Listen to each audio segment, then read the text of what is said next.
Hello, beautiful souls, and welcome back to the Intuitive Marriage Podcast. I'm your host, Amanda Pott. I'm an intuitive marriage mentor, and I help guide couples to be more self-aware by cultivating self-love and showing them how using their intuition can create a deeper, more soulful connection with their partners. So welcome. I'm so grateful that you're here. This episode is going to be a little bit different. I am in the middle of a kind of a very testing moment in my life. And I've probably spoken of this. We were scheduled to both fly out to Australia tonight in like 4 hours. We have been waiting on some information from my husband. It's an ETA for Australia. I won't go into details, but due to unforeseen circumstances, that has not come back yet. We are in the process of trying to cancel his flights. However, me being a virgin traveler, I checked in already, and I guess now our travel agent's having a harder time trying to cancel them. So I'm looking at it this way. Maybe this is a sign. He's taking me to the airport, like we're leaving in like half an hour. This is ridiculous. I don't even know why I'm doing this. But I have to get on here and just let you guys know that I might be in Australia. Well, I will be in Australia when you guys hear this episode, because it'll be a week from now. And I'm really hoping that my husband, Barry, will be right along next to me on that trip. He's hoping that if he can hear back and everything's granted, that he will fly out no later than like Tuesday. So please, please, please send us lots of positive vibes. This has been a bucket list trip of mine since 1997 or 1998, I guess. I met one of my best friends, Mandy, when we were both sort of pregnant. I'd hired her for mat leave and found out she was pregnant as well. We both have the same name, Amanda Jane. She goes by Mandy. And she's come out a few times and I have never been. And we were supposed to go together. This is very tough. This is not easy because I really wanted to experience this with my soulmate. But sometimes life throws you curves and we have to figure out how to deal with them. And after much discussion and many tears, still from me, he really wants me to go. And he would be more upset with me if I don't go. So after not flying for like 30 years, I'm going on like flying. I'm going to be on a plane for goddamn 20 hours between the two flights. So needless to say, I am, I'm having my own feelings about that and I'm dealing with that. And he's never flown. So if he ends up coming, he'll be doing this for the first time ever. And you know what? That's okay. Maybe we both need to do this and it is what it is, right? Signs from the universe. There's a reason for everything. And if that reason is just to learn a lesson that maybe we were ignorant and naive to leave a trip this late of such magnitude, but it was sort of a last minute decision. And so we are dealing with that as a married couple. And I just kind of want to share that. So today, what I need is actually for myself more than anything, but I thought maybe I'd share it with you guys. I'm going to do an Oracle card reading, the Starseed Oracle. That's by Rebecca Campbell. And artwork is by Danielle Newell. It's my favorite deck. I've been using it for a couple of years. So I'm going to do a 2-card spread. And this reading is for myself along with all of you beautiful babes, but I really need to do a reading before I go. And unfortunately, the cards are kind of heavy and I am packed to the tits for my trip. And I don't have any more room to bring them. So this is a reading and it will last me for sure at least this next week. Okay, so I did a good shuffle, but I'm just going to cut it into 3. And I'll take the top card.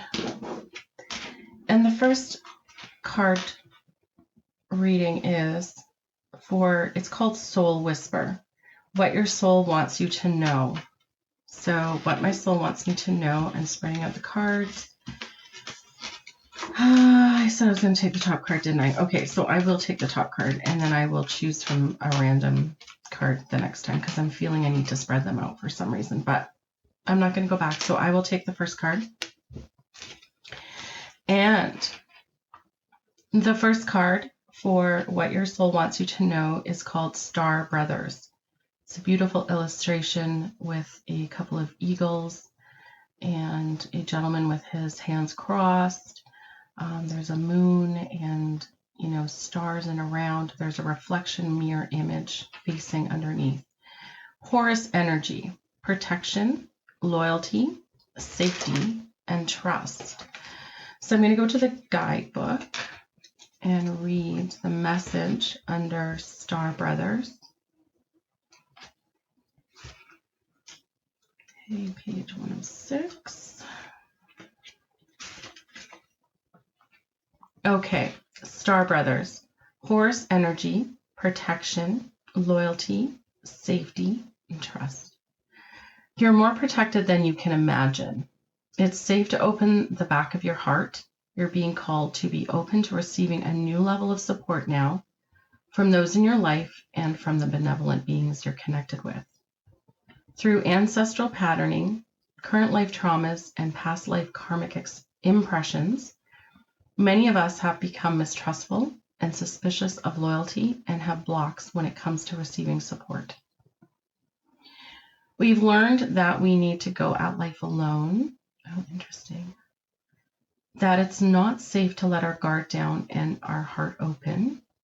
That the world isn't a friendly place. Interesting. The Star Brothers want you to have a new experience of life on Earth. They want you to feel deeply secure and safe, even if you're going through a difficult time. They want you to hand over your fears to them, to see them as opportunities to let in more love. They're guiding you to stay open to receiving a greater level of support than you can ever imagine, both in this world and beyond. To call in your team of loyal protectors and supporters, both physically and energetically. They want you to learn to soften through life's ups and downs and to learn to open your heart, especially when it most wants to harden. Wow, this actually very much resonates. Maybe I need to be knowing that I'm supported and I can do this on my own. I don't know. How can you open yourself up to receiving more support? It wants me to have a whole new experience of life on this earth. I feel like I've kind of been living under a rock for the last little bit in a lot of anxiety and dealing with some things. So this is a big step for me, and I'm open to all the beautifulness and lessons that come along with it. So I hope this card resonated with you. I am now going to do a second card pull, and this is for grounded action. The action your soul is guiding you to take. So this, I just have a feeling I need to spread them out. I don't know why. Okay, so universe, what are we dealing with here for my beautiful souls and myself? The action your soul is guiding you to take. Okay. Activated earth, power places, ley lines, trust where you are led. And it shows a beautiful picture of kind of like a Stonehenge, but more enclosed. I don't know if it's fictional or if it's actually a space, and it's sort of got a portal coming down with stars and beautiful, beautiful background, night sky. Activated earth. Let's go to the guidebook and check the message. Page 32. Okay, activated earth. Power places, ley lines, trust where you are led, or trust where you're led. Ley lines are invisible pathways on the land along which energy travels. They can be sensed when we tune into them with our subtle senses, also known as spirit paths. They've been compared to the meridian system of the body use in Chinese medicine. And they're linked to sacred sites, stone circles, burial mounds, and places of worship worldwide. Oh my God. In Australian Aboriginal culture, songlines were the paths traveled by the Creator, being as they made the land and sea during the dreaming.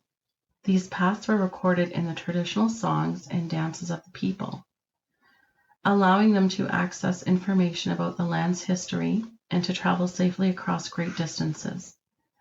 Many believe that as we visit such sacred points on Earth, something is activated within us. Wow, guys, this is fucking crazy. I'm going to Australia.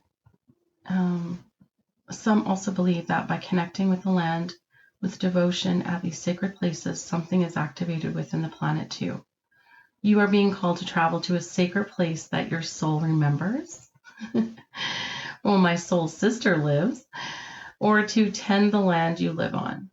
To honor and acknowledge the known and unknown keepers of nature spirits of that land. As you connect with the earth and honor its keepers, the land opens up more fully to hold you. The fruits provide more nourishment, and the guardians watch over you. I needed to hear this. So Starseed activation, place the card on the portal of your heart. Oh my God, guys, sorry. It's been a rough day. It's going to be hard going on this trip without him.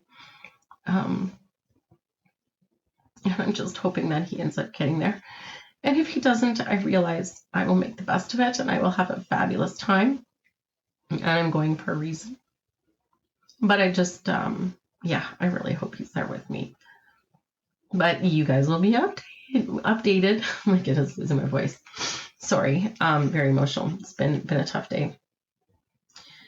So how do we do this? How do we get the Starseed activation? Place the card on the portal of your heart and whisper the following.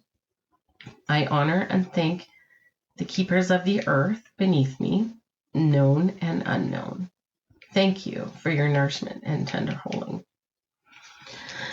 Whew, okay, I'm sorry guys. I did not realize I was going to get that emotional. It's been a rough day, but maybe you can relate and maybe we will figure this out and we'll learn from this, right? I'm going to have a great time. Obviously, I'm being led there.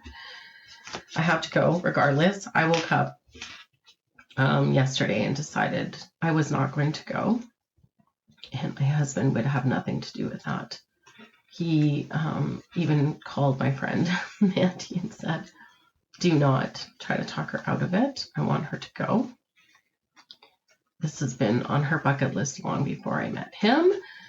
And it's tough because I really wanted to experience this with him. So anywho, I don't want this to end on a somber note, but I will be flying out in a few hours, and please follow me on socials. I will probably be posting stuff on Facebook and AmandaJane.Pott on Instagram.